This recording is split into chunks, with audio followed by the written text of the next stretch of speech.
Tem um livro que chama A Vocação Espiritual do Pastor, do Eugene Peterson, e é um absurdo em relação à visão da teologia aplicada à vocação pastoral, e ele vai confrontar os movimentos que nós temos enxergado e visto muito hoje nesses jovens pastores, aonde a necessidade de relevância, de ganhar status, de igreja grande, mega church, assim por diante. Ele confronta tudo isso.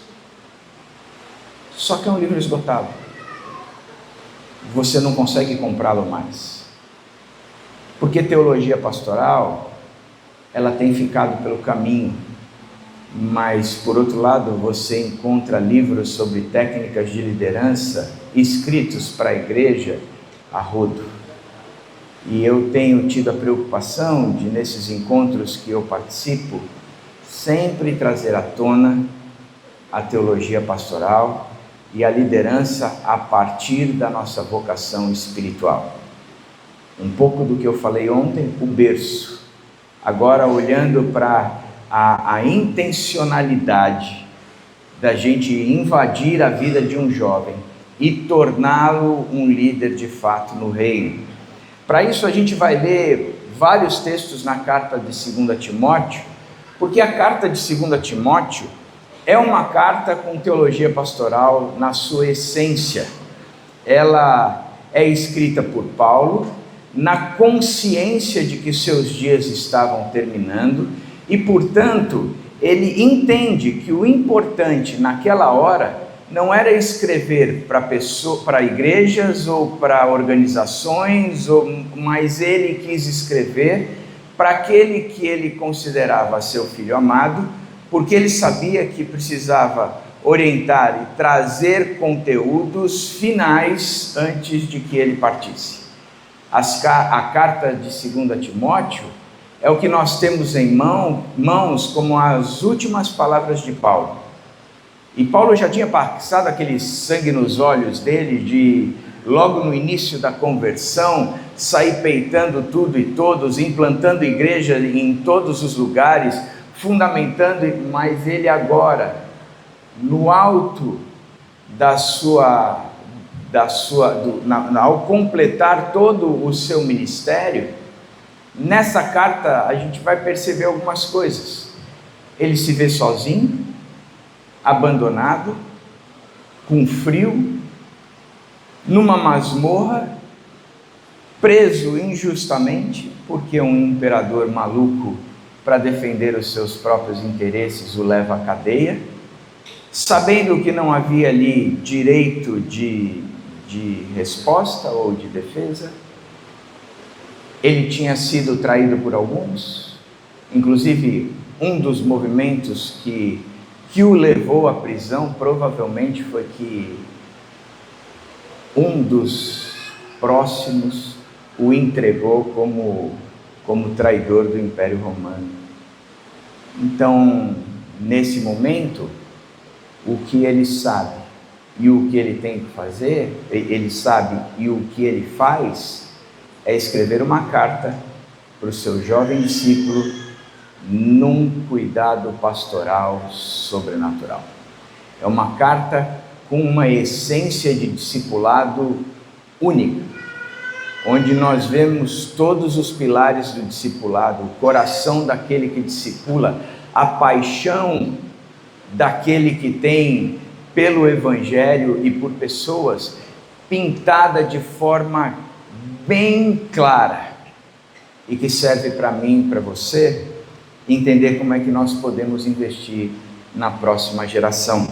O texto começa, e a carta, Paulo, ele diz: Paulo, apóstolo de Cristo Jesus pela vontade de Deus, segundo a promessa da vida que está em Cristo Jesus, a Timóteo, meu amado filho. É interessante como essa carta começa, porque Timóteo conhecia Paulo. Timóteo sabia quem ele era, tinha caminhado com Paulo, e Paulo começa a carta de forma formal. Paulo, apóstolo de Cristo Jesus pela vontade de Deus, segundo a promessa da vida que está em Cristo Jesus, a Timóteo, meu amado filho. Por que será que Paulo faz isso? Por que ele deu essa carteirada inicial? Por que ele não começa dizendo: e aí, Titi, beleza? Quero dizer umas coisas para você. Porque Paulo precisava trazer à memória o que ele era, entendendo que aquele momento que ele estava vivendo ali tinha um propósito de ser. Ele sabia que os dias dele estavam contados, mas ele estava ali sempre entendendo o propósito de Deus. E mais uma vez, eu acho que às vezes a gente discute muitas coisas, mas a gente não discute o propósito. E o propósito vale mais do que essas outras coisas. Paulo, apóstolo de Cristo Jesus pela vontade de Deus.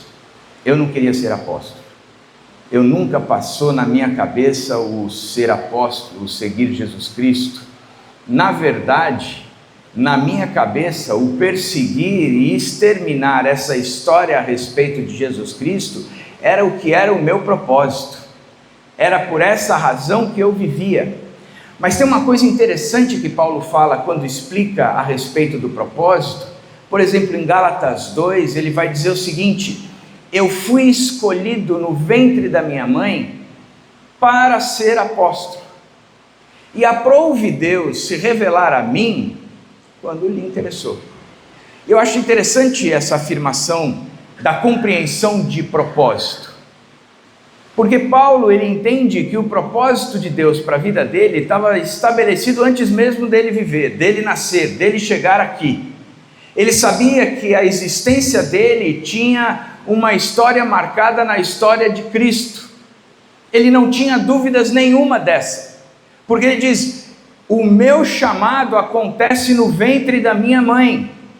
Mas Deus se revela a mim quando ele se interessou se revelar. Ou quando na história foi importante ele se revelar. Porque entender o propósito é um negócio tão interessante, porque nós poderíamos olhar para a história de Paulo e falar assim: ok, o Senhor ter escolhido ele no ventre da mãe dele, mas por que o Senhor resolveu se revelar só naquela estrada para Damasco? Por que não se revelou 10 anos antes? Um monte de gente não teria morrido. O reino teria mais gente ali em Jerusalém, mas o Senhor não. O Senhor, na minha opinião, demorou demais e muita gente morreu, e morreu nas mãos desse Paulo.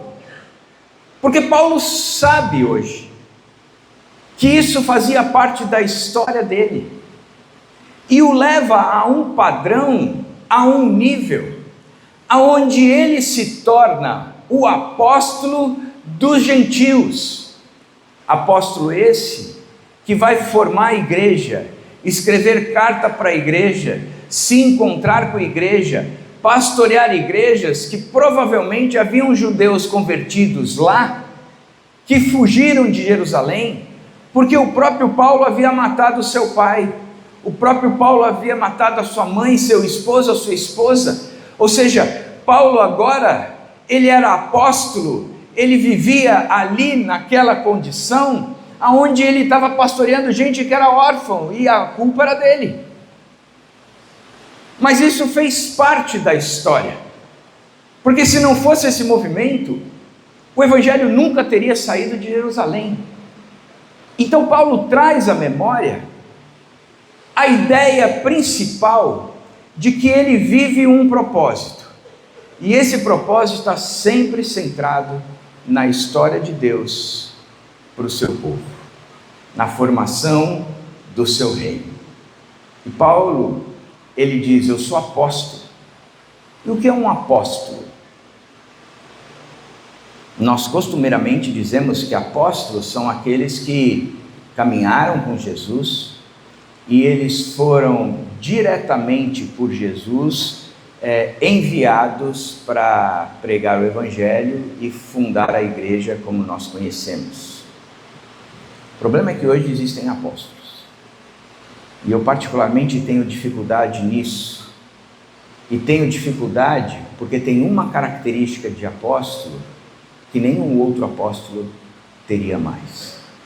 Quando você pega o texto de Atos 2:42, diz que eles perseveravam na doutrina dos apóstolos. Então, apóstolos são aqueles que foram enviados por Jesus para começar a igreja primitiva, mas tendo como principal responsabilidade a formulação da doutrina que hoje nós cremos e fundamentamos a nossa salvação em Cristo Jesus. Então, para mim, não existem mais apóstolos hoje em dia, porque os apóstolos de hoje em dia não podem mais formular uma nova doutrina, porque a doutrina já está fechada. E Paulo traz à memória todas essas coisas, dizendo: eu sou apóstolo de Cristo Jesus pela vontade de Deus, eu faço parte do movimento de Deus, eu estou inserido na história de Deus, eu tenho essa vocação divina que hoje me traz aqui e aonde eu estou. Estou preso, prestes a morrer, e tudo isso pela vontade de Deus. Isso me faz continuar caminhando. No alto desta consciência, o que Paulo faz é escrever uma carta a Timóteo, o seu amado filho. Ele não está preocupado em trazer as suas credenciais ou se promover. Ele não está preocupado em perpetuar o seu trabalho. Ele não está preocupado em se tornar famoso. Ele não está preocupado no número de seguidores que ele vai ter no Instagram da época. Ele não está preocupado se as pregações dele serão relevantes ou não. O que ele está preocupado é cuidar do coração daquele jovem amado filho.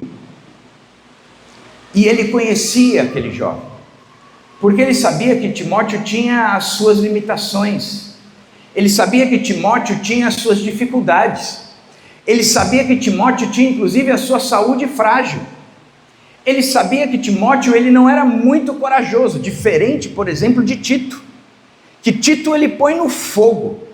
Tito 1,5, a razão de colocá-lo em Creta, Tito, é para que você resolva os problemas que estão aí, e aí está um caos, só que você é afoito, vai nessa tua força. Para Timóteo eu tenho que escrever de forma diferente, eu tenho que fortalecer o coração dele, porque afinal de contas a saúde dele é frágil, e eu já recomendei que ele bebesse vinho, por causa das constantes dores de estômago dele. É por isso que tem muito crente que tem dor de estômago, né? Para poder tomar o vinho. Então ele diz, é bíblico.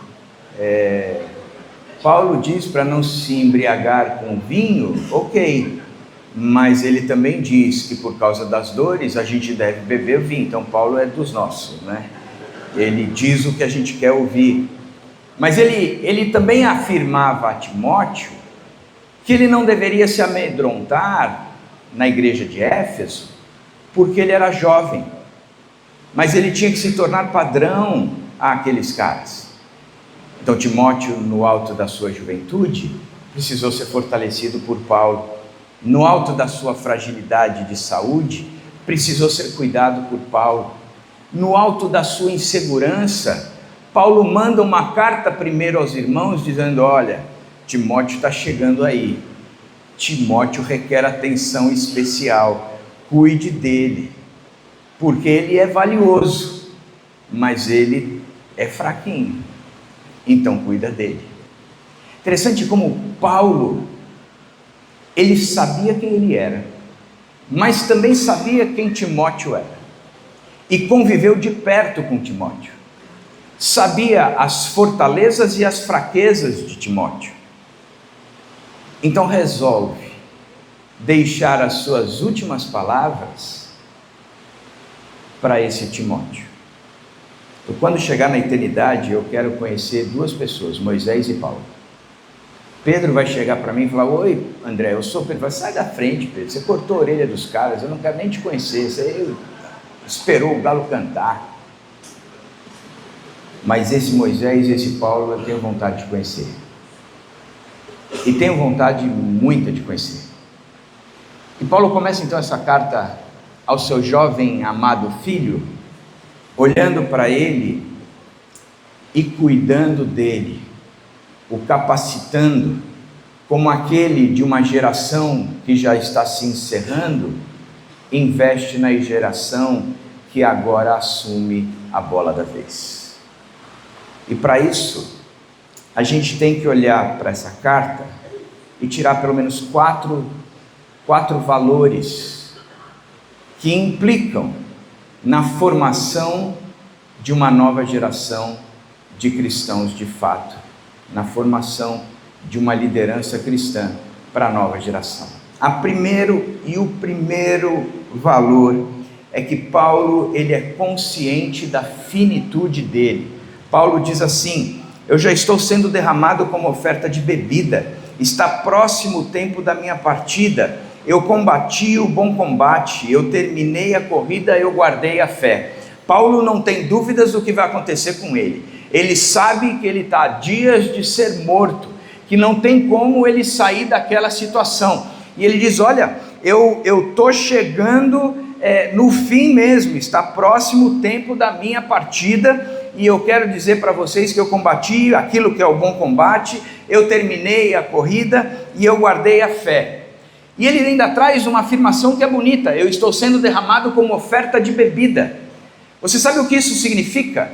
A oferta de bebida era aquela que era oferecida após o sacrifício do cordeiro, e ele era sacrificado e queimado no altar, e quando se concluía esse sacrifício, se tiravam os restos que estavam ali, e aquele lugar precisava ser limpo, e com a chapa quente ainda, se jogavam as bebidas para limpar aquele lugar, ou azeite, ou vinho, ou os dois, e jogava e purificava, e aquele cheiro característico daquela oferta sendo derramada, simbolizava que o sacrifício tinha sido concretizado. E o que Paulo está falando é: o sacrifício de Jesus Cristo na cruz por mim valeu, e valeu de tal forma que hoje a minha vida está sendo derramada como uma oferta que valida esse sacrifício. E estou terminando a minha vida sabendo que eu combati o bom combate, eu terminei a corrida, eu guardei a fé e o meu tempo está próximo.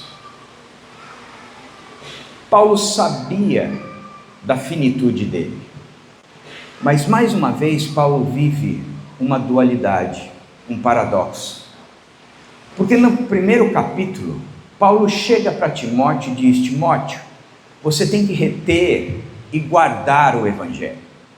Isso significa, quando um projeto é feito, o projeto de uma casa é feito, e você tem o desenho ali e os cálculos, você vai executá-lo na íntegra, sem mudar nada daquilo que foi feito. Isso é reter e guardar o Evangelho. Você vai reter em você, e você vai guardar na inteireza desse Evangelho. Por uma razão simples, Timóteo, porque este Evangelho, ele nos conta algo incrível. Ele tornou a morte inoperante, trouxe luz à vida e nos deu a imortalidade. Ou seja, o Evangelho de Jesus Cristo faz da morte algo inoperante. Por isso que quando nós vamos no velório de alguém que é cristão, Paulo nos ensina que a nossa tristeza não pode ser igual à tristeza daqueles que não têm esperança, porque nós sabemos que aquela situação ela é passageira, ela é transitória, porque mais cedo ou mais tarde, o nosso Senhor Jesus Cristo voltará e os mortos ressuscitarão. Essa é a verdade, porque o Evangelho nos conta de que a morte se tornou inoperante. Ponto. E Ele nos deu a imortalidade. Paulo começa a carta dizendo: Timóteo, nós somos infinitos. Timóteo, nós somos eternos. Timóteo, nós não temos fim. O que Jesus Cristo fez por nós foi nos dar uma vida eterna, portanto nós viveremos para sempre com Jesus Cristo. Mas Timóteo, o meu tempo de partida está chegando. Eu combati o bom combate, eu completei a carreira, eu guardei a fé. Eu sou finito, Timóteo. Isso é importante, porque trazia para Paulo o senso de propósito, o senso de urgência e o senso de tarefa. Para continuar, era necessário ter gente que continuava. Para alcançar e para que essas pessoas partilhassem da eternidade com Paulo, na finitude de Paulo, era necessário ele produzir gente que continuaria depois que ele não estivesse mais. E é interessante, a gente não vive com essa consciência da nossa finitude. E também não vivemos com a consciência da nossa eternidade. Porque se vivêssemos, nós faríamos tudo diferente. Nós vivemos com a consciência do agora, mas nós não investimos na eternidade e nem no futuro. Em outras palavras, eu verdadeiramente creio que todo pastor e todo líder é responsável pela produção de uma geração depois da dele. Tenho ouvido muita gente falar que as igrejas que hoje estão aí na moda, que são vivas, que estão cheias de energia, são igrejas somente para uma geração. Elas não perdurarão mais gerações. E nós carregamos isso como fato, como verdade, como princípio. E eu cada vez mais acredito que isso só é fato, só é verdade e só é princípio se nós não carregarmos para nós o senso de finitude, de que a gente precisa preparar gente para quando nós não estivermos mais aqui. Moisés preparou Josué.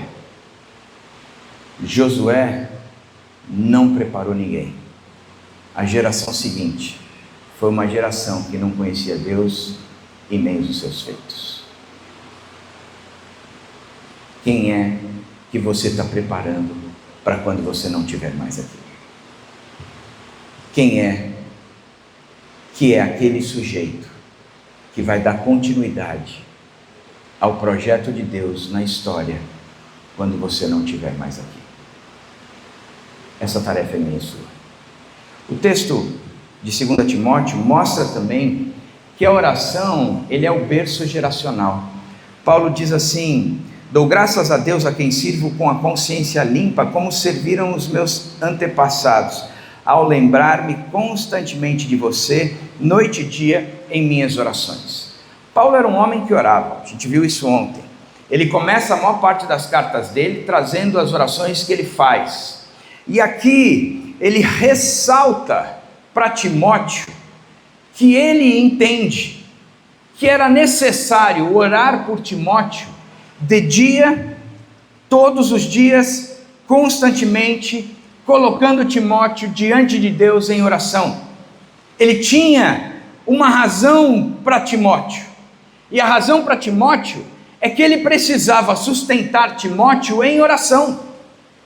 Lembra de Moisés com a mão erguida e Josué lá embaixo, no meio da guerra, e todas as vezes que Moisés cansava e baixava a mão, o Josué levava uma surra, aí Moisés levantava a mão e Josué vencia, aí Moisés baixava a mão, Josué levantava uma surra. Eu, se fosse Josué, parava e falava: dá para você ficar com essa mão em cima, pô, porque quem está apanhando aqui embaixo sou eu, segura essa mão. Mas Josué não precisou fazer isso. Moisés chamou os amigos e disse: segurem a minha mão, porque enquanto eu estou abençoando aquele jovem, ele está vencendo. A oração como berço geracional. A Bíblia diz que a seara é grande e os trabalhadores são poucos. Como é que a gente obtém trabalhadores para a seara? Vamos fazer campanha. Vamos fazer a campanha do voluntariado. Venha trabalhar na igreja, venha servir na igreja. Todo crente tem que servir na igreja. Nós estamos precisando de gente no berçário, nós estamos precisando de gente no som, nós estamos precisando de gente, e venha para a igreja, venha para a igreja, venha para a igreja.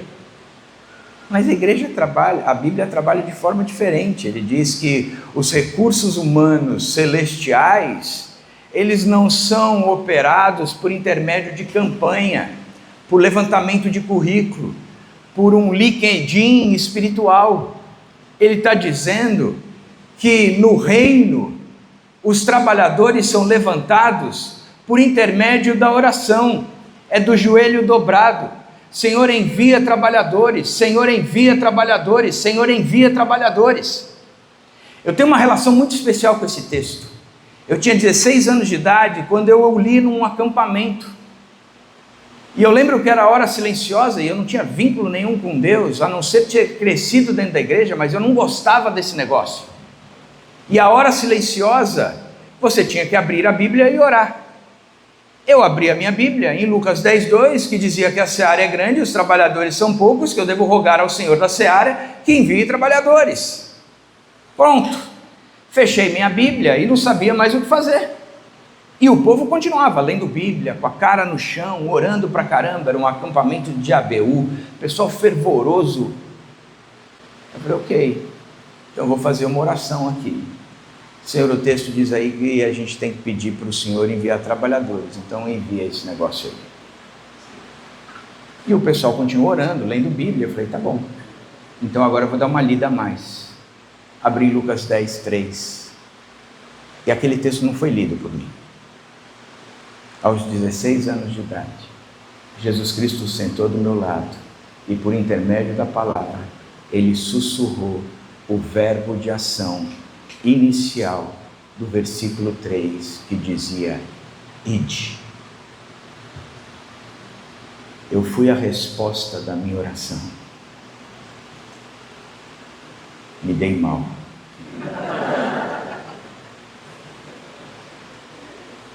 A seara é grande e os trabalhadores são poucos. A oração já não é mais uma prática no mundo cristão.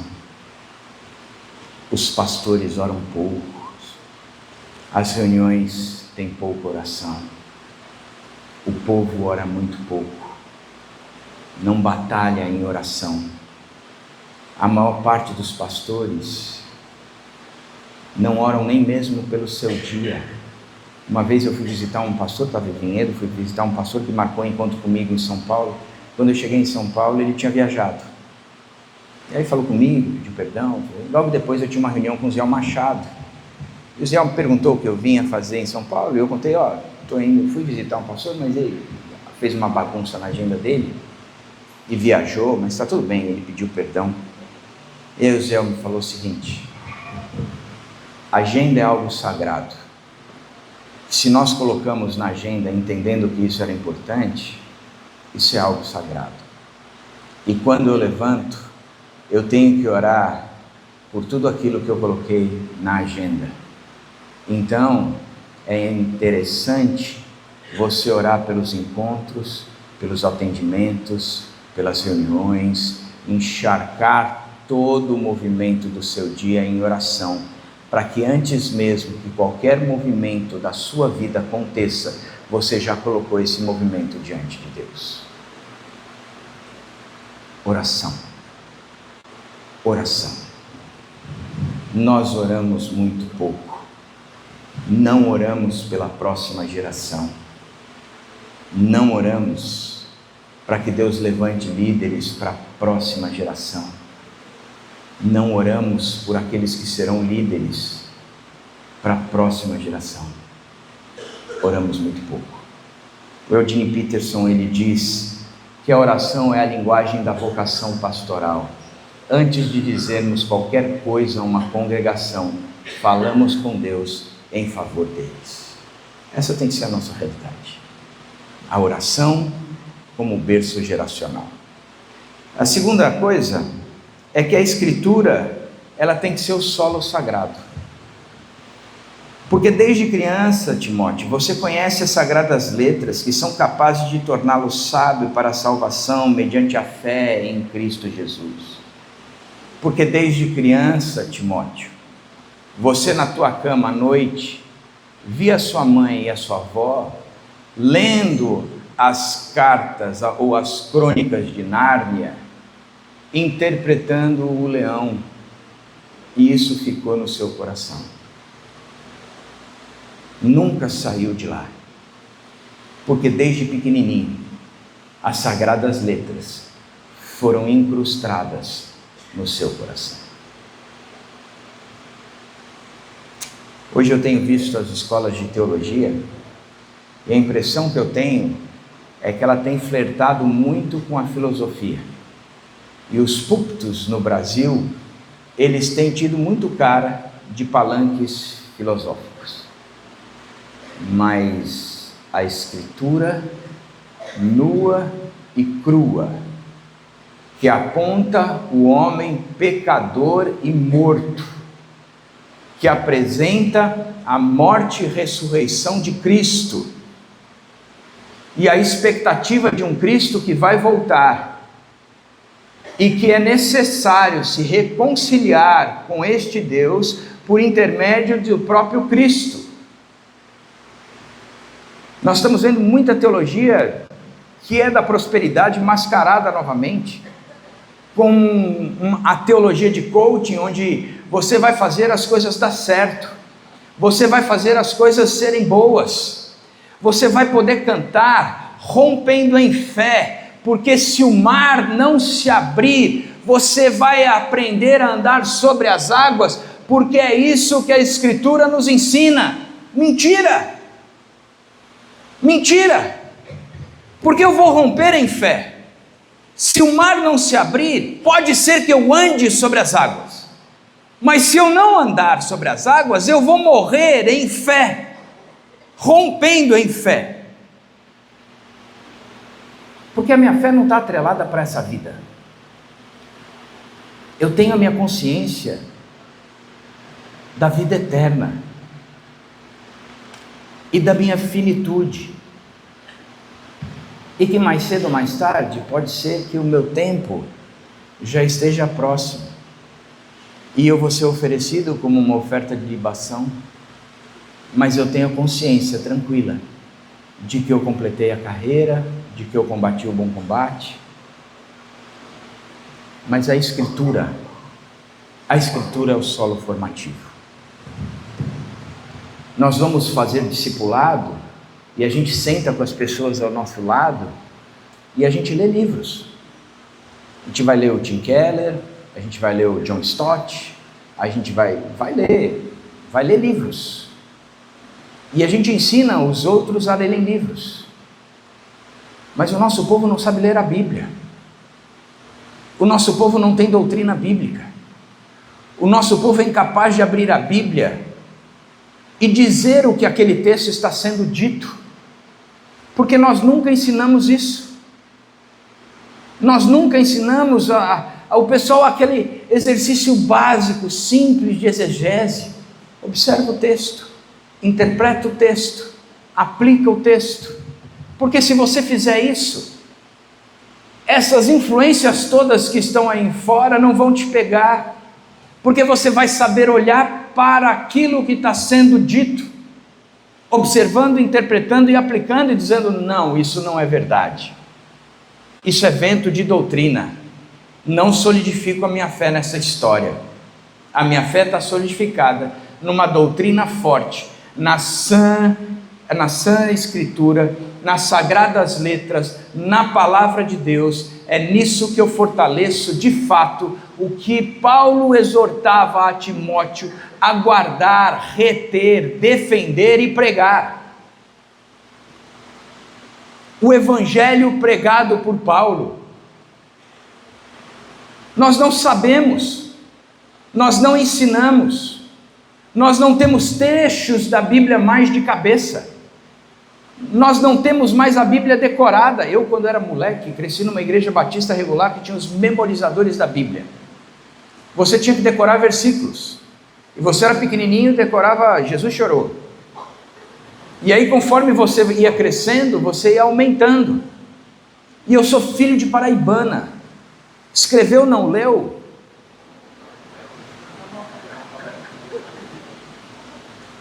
A cinta rolava solta. Eu me lembro de chegar de um jogo de futebol de sábado, eu abri a porta, minha mãe virou para mim e disse: pega o livro dos memorizadores da Bíblia, porque eu quero tomá-lo. E eu falei: mãe, eu não decorei. E ela falou: e você foi jogar bola primeiro? Eu falei: sim, fui. Eu decorei em pé, não conseguia sentar.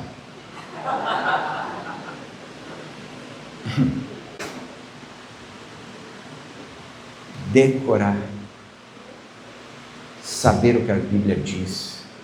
Você conhece as sagradas letras e elas são capazes de torná-lo sábio para a salvação. Timóteo, você tem tudo o que você precisa. Timóteo, você tem nas mãos aquilo que te traz salvação. Timóteo, você conhece isso desde pequenininho. Sua avó e sua mãe se encarregaram de passar para você, e a mesma fé que eu vi nela, eu vejo em vocês, porque você foi ensinado nas Sagradas Escrituras. Quarta coisa é a intencionalidade como ambiente relacional. E as palavras que me ouviu dizer na presença de muitas testemunhas: confias, homens fiéis, que sejam também capazes de ensiná-los a outros. Timóteo, você está nas mãos aí o Evangelho, um tesouro riquíssimo. O que é que você vai fazer com esse tesouro? Vai reter, vai guardar, mas você vai ensinar. E você vai distribuir isso. Você vai procurar, no meio do povo, homens e mulheres que são fiéis, mas que também sejam capazes de transmitir, de passar adiante tudo aquilo que você me ouviu dizer. Então, Timóteo, você vai criar espaço na sua agenda. Você vai olhar essas pessoas e vai dizer: eu vou atrás dela, eu vou agendar um café, eu vou demonstrar interesse, eu vou procurar este povo, porque para mim é interessante isso. Lá na nossa igreja, a gente tem trabalhado muito na visão de uma igreja que se torna discipuladora. E para nós, o conceito de discipulado não é aquele cara que chegou dentro da igreja e a gente diz: olha, gente, chegou alguém novo aqui, precisa ser discipulado. O conceito de discipulado para nós, na nossa igreja, é que ele começa num relacionamento intencional. Ou seja, eu vou olhar na minha vida pessoas que não conhecem a Jesus Cristo e que precisarão conhecer. E eu vou fazer de tudo para ir atrás dessas pessoas, porque eles precisam conhecer. São pessoas que moram no meu prédio, são pessoas que trabalham comigo, são pessoas que estudam comigo, são pessoas que estão na minha academia. Mas eu vou tornar isso intencional, eu vou atrás deles, porque isso é ser cristão. Porque o comissionamento é ide. E o conceito do ide de Mateus 28 é indo pelo caminho, ou seja, não é a expectativa de que eles venham para a igreja, sou eu que vou. indo por qualquer lugar que Deus esteja me colocando, e ali eu vou fazendo discípulos, apresentando quem Jesus Cristo é, e fazendo com que a identidade desse sujeito não seja mais a de pecador, mas a identidade agora esteja atrelada ao Pai, ao Filho e ao Espírito Santo. Da mesma forma como eu continuo caminhando com esse sujeito, ensinando-os a guardar todas as coisas que Jesus ordenou. Isso é discipulado, mas eu tenho que ir. Então nós começamos a difundir essa história, e criamos na igreja movimentos nesse sentido. O final do ano, na festa de Natal que a gente tem, que a gente faz uma baita cantata e a cidade vem, o pessoal da igreja só podia vir se te trouxesse um relacionamento intencional. A gente fazia um concerto de Natal, porque a nossa ideia é elevar o nível da cultura, e a cultura em Vinhedo, no Teatro Municipal, só tem stand-up comedy. Então a gente começou a trazer músicos famosos, quartetos, para ter um momento cultural elevado, mas era voltado para os relacionamentos intencionais. Você vinha com aquela pessoa com quem você passou o ano inteiro atrás, para que ele conhecesse Jesus Cristo. Eu sou pastor, né? A maior parte do povo com quem eu vivo são crentes. Dá para ver que eu não vou para a academia, portanto eu não tenho vínculo na academia com gente que não é crente, porque não vou. Sobrou para mim o condomínio, o prédio onde eu moro. Eu falei, ok, então eu tenho, se a igreja inteira tem que fazer isso, eu tenho que formar os meus relacionamentos intencionais a partir do condomínio que eu moro. E tem o grupo do condomínio, eu rolava muito pau no grupo do condomínio, briga pra caramba. Eu falei, uma das minhas especialidades como pastor é resolução de conflitos. Então eu ia por fora e conversava com o sujeito, fazer isso aí, você não vai resolver nada, vamos perpetuar essa briga, e a gente tem um problema sério. Aí um outro que era da igreja, eu dizia, eu acho que você tem que modificar o que você está fazendo por testemunha a Jesus Cristo. E aí eu lembro que ele virou e falou assim, mas eu tenho que fazer isso mesmo, André? Eu falei, sim, eu acho que você tem que fazer. E ele me responde dizendo, ok, porque o maduro cede primeiro. Eu falei, é isso mesmo, maduro cede primeiro, você é o cristão, então ceda. E a gente foi. E de repente o grupo estava um doce. Lembro de ter entrado um condômino novo, e ele tentou agitar, e um dos que mais tumultuava virou e falou, aqui não é assim não, a gente é pela paz. A partir daí eu comecei a ser chamado para as festas que eles promoviam, e eu ia para as festas. Eu lembro que numa delas um cara sentou comigo e disse o seguinte, me explica essa história, como é que você chegou a ser pastor? Porque, cara, para mim não faz sentido. Eu assim, nem para mim. Também concordo com você, eu tenho convicção de que Jesus sentou do meu lado e ele disse ide, e depois daquele ide eu nunca mais fiz o mesmo. Eu sabia aos meus 16 anos onde eu ia terminar. Em paralelo com isso, a esposa dele sentada com a minha esposa numa outra mesa, começa a dizer o seguinte, eu sou católica, praticante há muito tempo, mas ninguém estudou Bíblia comigo nunca. Levantou a bola, né? Então, eu e minha esposa, a gente pegou a segunda-feira, que é o meu dia de folga, e montamos um grupo de estudo bíblico do prédio. E o pessoal vinha. E eu comecei a testemunhar no grupo que estava se juntando, e todos batalhando por relacionamentos intencionais, dizendo, gente, ora por esses aí, porque esses aí estão se interessando. Foram batizados, e foi uma festa. Mas relacionamentos intencionais, aonde é que Deus te colocou? Que tem gente que não conhece a Jesus Cristo, e que somente você pode fazer a diferença lá. Aonde é que Deus te colocou? Que existe uma nova geração que você está enxergando essa nova geração e que você pode trazer para perto. 5 jovens, do dia 13 ao dia 23, vou cortar árvore com eles, mas simplesmente para trazê-los para perto de Jesus Cristo, impactando o futuro, não deles, mas de uma próxima geração. A intencionalidade faz parte daqueles que entendem que a vida é uma vida eterna, mas tem um prazo determinado aqui, e este prazo me movimenta a agir, primeiro em oração, segundo, através da Bíblia, e aí sim, em relacionamentos, mas em relacionamentos propositais, com uma intenção, relacionamentos forjados por mim. Aí sim, eu começo a agir e formar a próxima geração. Caso contrário, você pode ensinar técnica de liderança que for, mas não é a partir da teologia pastoral. E a teologia pastoral é que tem que valer para a gente na formação de gente de fato comprometida com Jesus Cristo. Que Deus abençoe muito a sua vida.